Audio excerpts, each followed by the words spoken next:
Hi, this is Mark Smith with Family Tree Counseling Associates in Carmel, Indiana. I'm here with Steve Cooper, one of our best therapists, and we've been getting to know Steve and his particular approaches to therapy. So we're going to talk about how marriage counseling works with Steve Cooper. Working with him, therapy is more of an art than it is a science, and this particular artist is sort of scientific actually, and he has a unique way of working. So Steve, with your approach, what do you do in the first session as people come in?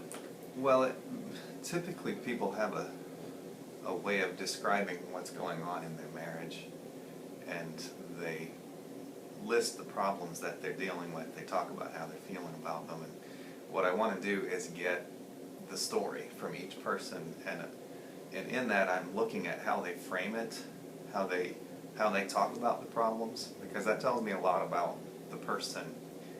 And I'm looking at, the history behind the problems, and basically just getting a good understanding right from the get-go of what the process in the marriage is, why they function the way they do. And then from there, I have several things. It depends on what I'm seeing in the moment. I might do a presentation that has to do with why marriage problems happen in the first place. And then I may start on an assessment known as a genogram if we have time to go with that. But a lot of it is just orienting people to understanding systems framework, marital process. Yeah. So what do you do? I have an occasional couple that comes in and they want to get fussy in the first session and sort of ramble back at each other. Is that something that you just observe, or do you redirect them? Or well, I'll probably observe it for a time. Just to see what they're... Right, because that gives me a lot of information about Right. what's going on at home and what's going on in each person. Yeah. So I'll probably just observe it and let it go. Now, in order to get anything done, I have to be in control of what's happening in the session, or else nothing is going to be accomplished. Right. So I'll let it go for a time, but it will be something where I will know how to calm it down or redirect it to each person being able to see what they need to see. So they can really benefit from the time. They can benefit it. So I'm an active therapist.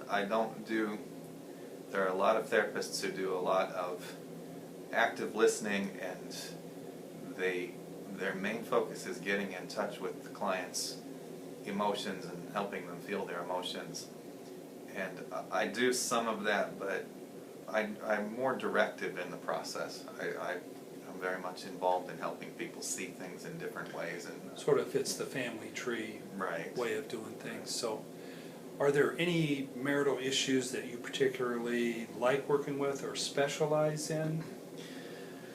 Well, there are none that I really specialize in, because I analyze systems. So I'm not concerned necessarily with what the particular issue is in the moment. I'm more concerned with the process that the couple uses to sort out the issue. Mm-hmm. So if it's a financial issue or a sexual issue or a how to raise the kids issue, or it could be any one of a number of issues, and that is interesting to me to a point, but what I'm more interested in is how the couple goes about discussing that issue, how they go about relating to each other. And I don't focus necessarily on communication skills either. I can train people extensively in communication skills, but I don't find communication skills training to actually be effective in the long run. I don't believe that's really what people need. I think it's a Band-Aid approach. Sure.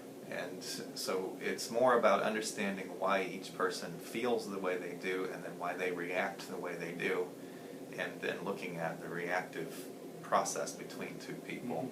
Mm-hmm. So let's say you get a couple in and they're a good fit for the work that you do, and they begin to make progress.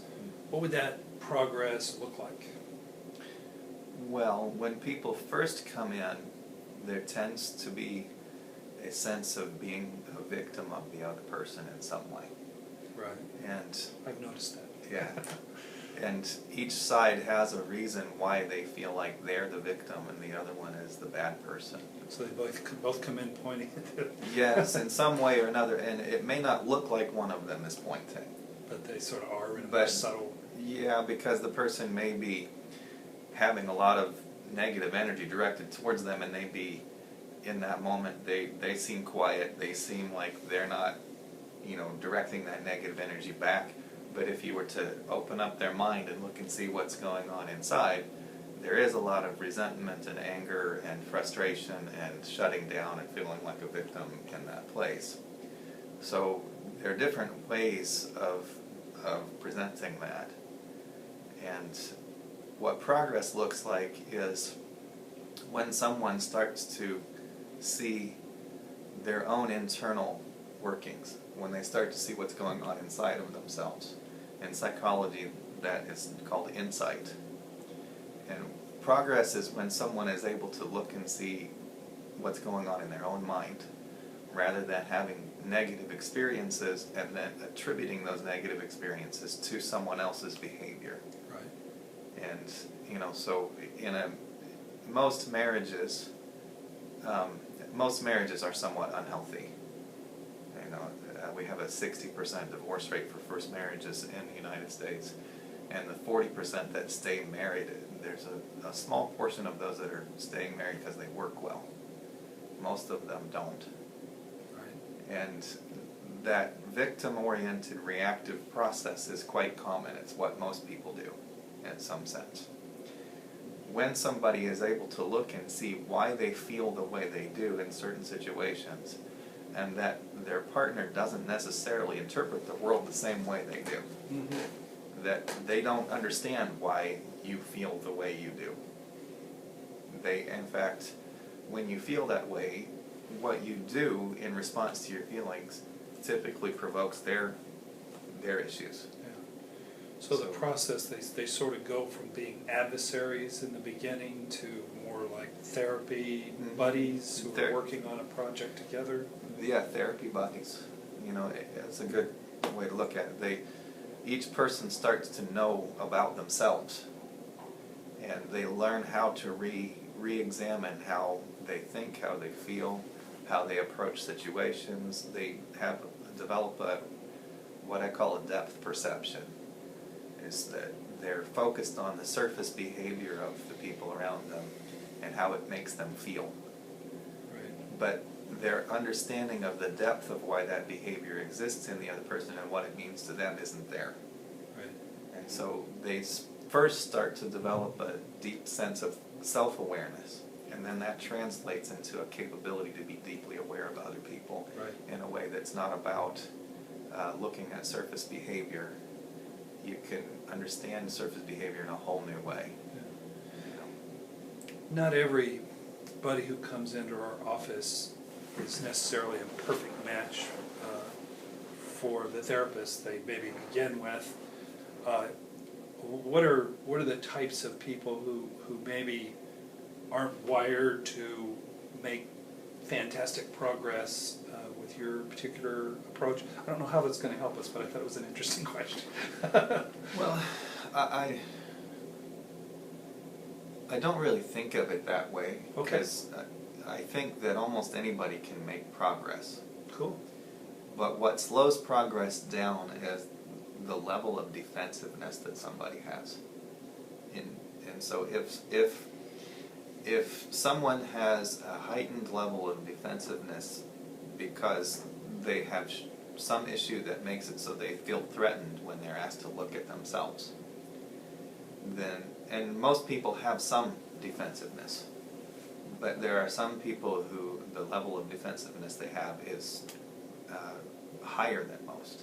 And even though your goal is to create a safe, affirming environment, some folks maybe are just too defensive to... Well, not too defensive to make progress, just that the initial progress will be slower. Gotcha.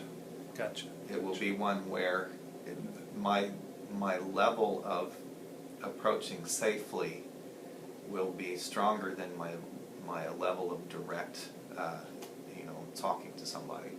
So it's more like, I understand you're not able to handle a direct approach, so I'm going to back off and use more of an indirect approach and then build you up to the place where you feel safe with a direct Gotcha. approach. Gotcha. You know? So if somebody has watched the video today and they're resonating with your style and sort of your spirit, how can they contact you for an initial visit? My telephone number is 317-370-1657, and my email is stevecooper29@gmail.com. Well, thanks, Steve. I really do recommend Steve highly. He's got a lot of experience with difficult populations. He has a lot of experience with couples. He's a smart guy. He's an aware guy. He can help you. So give him a call. Thank you.